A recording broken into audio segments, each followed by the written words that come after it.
ई invoice के हवाले से एक लेटेस्ट अपडेट है कि अभी एपीआर ने ईमेल और नोटिस पे भेजना शुरू कर दिया है कि अगर आप इसको इंटीग्रेट नहीं करवाएंगे तो आपको फाइन किया जाएगा।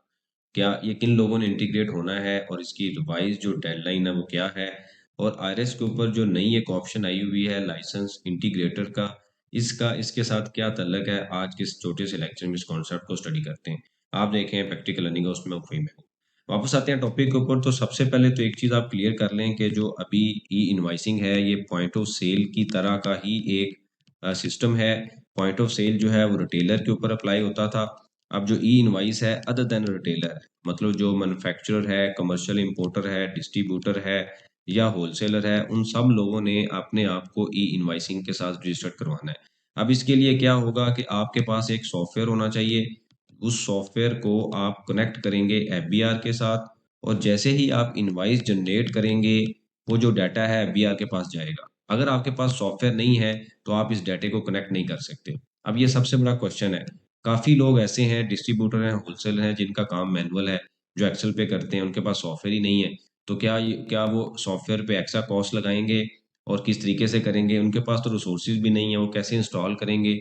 ये बहरहाल अभी तक इसका क्वेश्चन है जिसका आंसर अभी तक एफबीआर के पास भी नहीं है। जो कॉर्पोरेट पर्सन है, पीवीटी कंपनी है, पब्लिक है या प्राइवेट है, उनके लिए जो डेडलाइन है वो 1 जुलाई मतलब 1 जुलाई तक उन्होंने अपने आप को इंटीग्रेट करवाना है। 30 जून आप कह सकते हैं कि उनकी डेडलाइन है। इसी तरीके से अगर कोई अदर देन कॉर्पोरेट है तो उसकी जो डेडलाइन है वो फर्स्ट ऑफ अगस्त है, मतलब 31 जुलाई तक उसने अपने आप को इंटीग्रेट करवाना है। अब मैं आपको दिखाता हूँ कि जो एपीआर की तरफ से अभी रिमाइंडर आना शुरू हुए हैं। तो यहाँ पे अगर आप देखें तो वो ये कहता है कि जी अगर आपने अपने आप को रजिस्टर्ड ना करवाया और कोई प्रोग्रेस शो ना की, प्रोग्रेस शो करने का मतलब ये है कि आपने अभी काम ही स्टार्ट नहीं किया, एप्लीकेशन ही सबमिट नहीं की, तो आपको 1 मिलियन तक फाइन मैं कर सकता हूँ। सेकंड टाइम मैं 2 मिलियन करूंगा, थर्ड टाइम आपको मैं 3 मिलियन तक फाइन कर सकता हूँ। तो ये उसने अब जो है वो डराना शुरू कर दिया है कि अगर आप नहीं करेंगे तो आपको पेनल्टी चार्ज की जाएगी। मैंने लास्ट टाइम आपको बताया था कि अभी जो है वो 4 लोगों के पास, तकरीबन 3 लोगों के पास लाइसेंस है, और एक है पराल। पराल जो है एपीआर की एक अदारा है ऑटोमेशन का, जो कि आरएस को कंट्रोल करता है, या आरएस में जो भी अपडेट आती है ये पराल करता है। इन्होंने कहा है कि हम फ्री ऑफ कॉस्ट जो है सब्सिडी देंगे, लेकिन उसके लिए आपके पास सॉफ्टवेयर भी होना चाहिए और आपके पास एक आईटी टीम भी होनी चाहिए। आप खुद ये काम नहीं कर सकते। मैंने पहले भी आपको बताया है कि इसमें टेक्निकलिटीज हैं जो कि आईटी डिपार्टमेंट लिंक करेगा पराल के साथ। अगर आपका आईटी डिपार्टमेंट नहीं है तो आप नहीं कर सकते। अब क्वेश्चन ये है कि अगर फ्री ऑफ कॉस्ट भी है तो ये किस तरीके से होगा? जब एक बंदे के पास सॉफ्टवेयर भी नहीं है, उसके पास जो है वो ये भी नहीं है, आईटी की टीम भी नहीं है, वो कैसे करेगा? तो ये फ्री ऑफ कॉस्ट तो ना हुआ। ये भी एक बहुत बड़ा क्वेश्चन है। उसके अलावा जो एक हबल है, उसके अलावा ईवाई है, और एक और सॉफ्टवेयर कंपनी है जो कि आपसे चार्जेस लेती है, पर इनवाइस भी ले रहे हैं, और इसके अलावा एनुअल उनके चार्जेस भी हैं। तो बहरहाल इससे पहले जो पेनल्टी के ऊपर बात नहीं की गई थी, अभी पेनल्टी के ऊपर उन्होंने बात कर दी है कि पेनल्टी चार्ज की जाएगी। अगर हम पॉइंट ऑफ सेल की बात करें तो पॉइंट ऑफ सेल में जिन रिटेलर्स ने पॉइंट ऑफ सेल इंस्टॉल नहीं किया था एक खास टाइम के बाद, एफबीआर ने जो उनका इनपुट था 60% वो डिसअलाउ कर दिया था। कि फॉर एग्जांपल आपने कोई चीज परचेज की और आपका इनपुट था 100 रुपये, तो अगर आप पॉइंट ऑफ सेल के साथ रजिस्टर्ड नहीं थे तो आपको 40 अलाउ होता था, 60 जो है वो पेनल्टी की फॉर्म में माइनस कर दिया जाता था। तो ये अच्छी खासी पेनल्टी थी, मतलब आप 60% तक पेनल्टी दे रहे थे। तो ये इस वजह से इस डॉक्यूमेंट को आपने काफ़ी सीरियस लेना है कि अगर इन्होंने शुरू किया है तो आने वाले दिनों में इस तरह की कोई हरकत भी करेंगे। बहरहाल इसके ऊपर डिफरेंट जगह पे, डिफरेंट कंपनीज पे, डिफरेंट कॉर्पोरेट इन्वायरमेंट में ये डिस्कस हो रहा है कि इस डॉक्यूमेंट को चैलेंज किया जाए, क्योंकि ई इनवाइस के ऊपर सबसे बड़ा जो मसला है, जो बड़ी बड़ी कंपनीज हैं उनका डाटा बहुत ज़्यादा होता है, और उनके डाटा सिक्योरिटी मतलब डाटा लीकेज के ऊपर जो बात है अभी चल रही है कि एफबीआर किस तरीके से इंश्योर करेगा कि हमारा जो डाटा है वो लीक नहीं होगा। ये आने वाले दिनों में लग रहा है कि इसको जो है वो चैलेंज किया जाएगा और कोर्ट की तरफ से इसकी डायरेक्शन ली जाएगी। अब हम आते हैं अगले पॉइंट के ऊपर। सेकंड जो ऑप्शन है वो यहाँ पे एबीआर की वेबसाइट पे अवेलेबल है।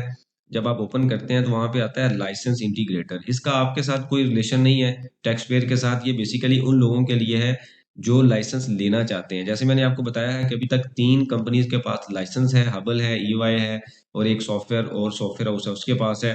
तो अगर आपने या कोई समझता है कि वो इस कैपेबल है, वो लाइसेंस ले सकता है, कोई आईटी कंपनी है, तो वो यहाँ पे जो है वो अप्लाई करेगा और ये उसकी प्रॉपर एप्लीकेशन होगी, सारी डिटेल लिखेगा। जैसे आप वहाँ पर क्लिक करेंगे तो ये आपके सामने ऑप्शन आएगी, ऑप्शन को सबमिट करें, जो उनकी रिक्वायरमेंट है, ट्रैक्टर की डिटेल है, अटैचमेंट है, बैंक अकाउंट है, सारी डिटेल लिखें, उसको सबमिट कर दें।